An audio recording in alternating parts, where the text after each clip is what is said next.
So this happened in high school.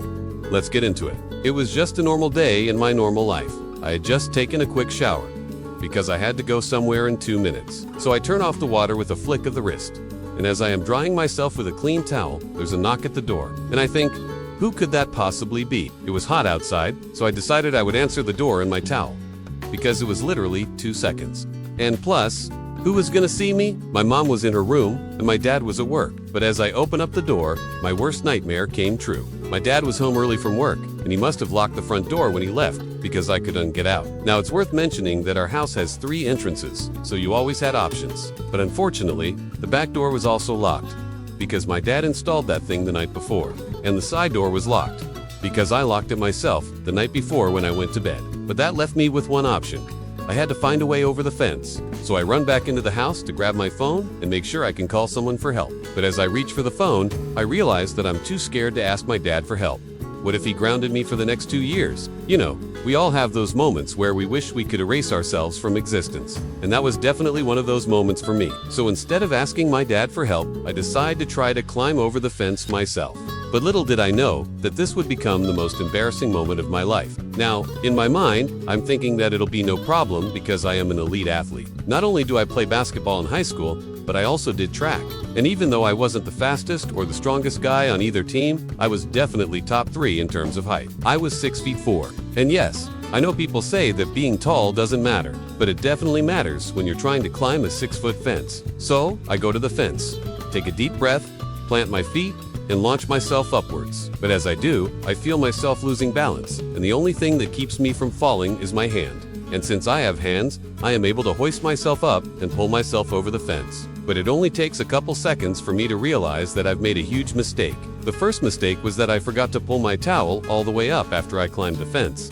And second, the neighbors were home. Now, at first I didn't notice because I was focusing on regaining my composure. But then I heard a muffled voice followed by a snicker.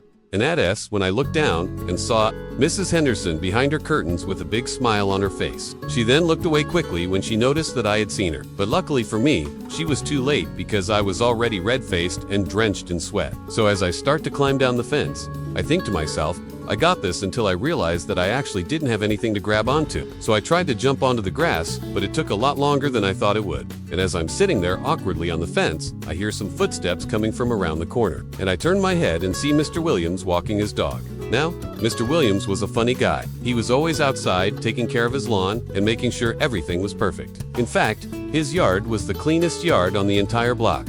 His grass was perfectly cut, his flowers were perfectly placed, and his dog was perfectly trained. Plus, he was the type of guy that would wave at everyone he passed by. He was just that kind of guy, but what he didn't know was that I was stuck in a towel on his neighbor's fence. And since he was a friendly guy, I started waving at him, hoping that he would save me. But as he approached, I realized that I shouldn't have done that because as soon as he saw me, his dog started barking like crazy. And the craziest part was that the dog wasn't barking in a playful way. It was more of a stay-away bark. You know, the same exact bark that it makes when it sees other dogs. And don't get me wrong, I understand why the dog reacted that way because I was a stranger on its territory and I was in a towel. But even though I understood why the dog was barking, that didn't stop me from feeling humiliated. I mean, it felt like I was intruding on something that I wasn't supposed to be a part of. It was like I was some pervert or something. So I quickly look away and try to come up with a plan. And the craziest part was that I actually did come up with a plan. It was genius, actually. So here's what I was gonna do. I was gone.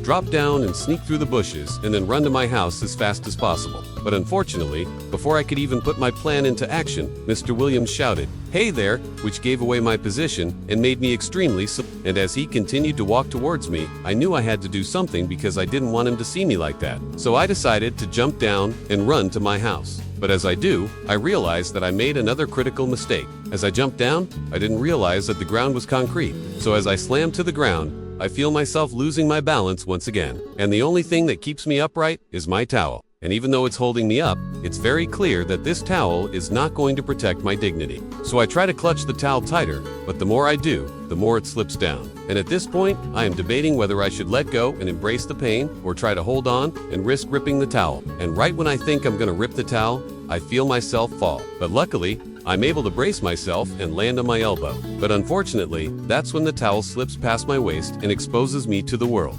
And even though I landed on my elbow, I immediately regret that decision because the sharp concrete digs into my skin. And as I slowly lift my head up, I see M.R. Williams staring at me and his dog standing next to him with a surprised look on its face. And you could tell that he was surprised because his mouth was wide open and his eyes were popped out. He probably thought that he was hallucinating or something. Like, did I drink too much water this morning?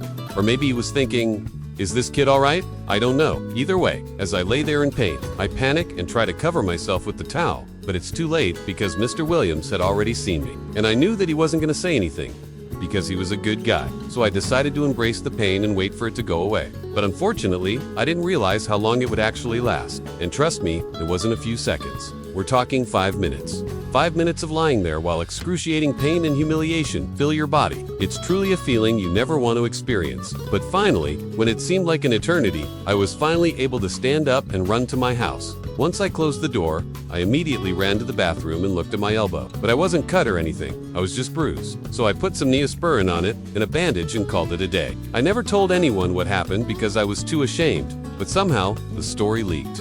And now everyone on the block knows about the time I got locked out in a towel. They even gave me a name, Towel Guy. And whenever I go outside, I hear things like, hey, Towel Guy, how you doing? Or hey, Towel Guy, long time no see. It's so embarrassing. But I guess it's a good thing because now I'm weirdly famous on the block. But that's about it. I just wanted to share this story because I feel like these stories are what make us human. At least that's what I tell myself when I'm having a bad day, okay?